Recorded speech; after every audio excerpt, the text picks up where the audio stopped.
నమస్తే welcome to Vihari news. భారత ప్రధాని నరేంద్ర మోదీ వినూత్నమైన కార్యక్రమాలని చేస్తూ నిత్యం వార్తల్లో ఉంటారు।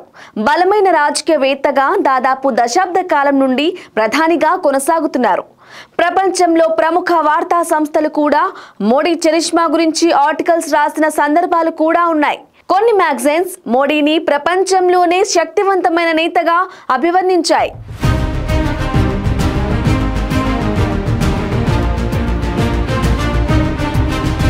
ప్రధాని నరేంద్ర మోదీ తన వ్యక్తిగత యూట్యూబ్ ఛానల్ ద్వారా ప్రభుత్వ కార్యక్రమాలని ప్రజలకి చేరవేస్తూ ఉంటారు।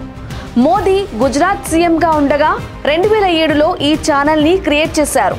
నాటి నుండి నేటి వరకు మోదీ నిర్వహించిన కార్యక్రమాలన్నీ వీరి వ్యక్తిగత యూట్యూబ్ లో పొందుపరిచారు। నరేంద్ర మోదీ యూట్యూబ్ ఛానల్ మంగళవారం సరికొత్త రికార్డ్ నమోదు చేసింది।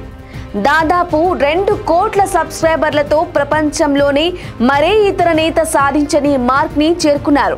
ఇక వ్యూస్ విషయానికి వస్తే అన్ని వీడియోస్ కలిపి 450 కోట్ల పైచిలికే ఉన్నాయి। ఇక కాంగ్రెస్ నేత రాహుల్ గాంధీకి 35 లక్షల మంది సబ్స్క్రైబర్స్ ఉండగా ఇక మోదీ తరువాత స్థానంలో బ్రెజిల్ మాజీ అధ్యక్షుడు జైర్ బోల్సోనారో ఉన్నారు। For more updates keep watching Vihari news.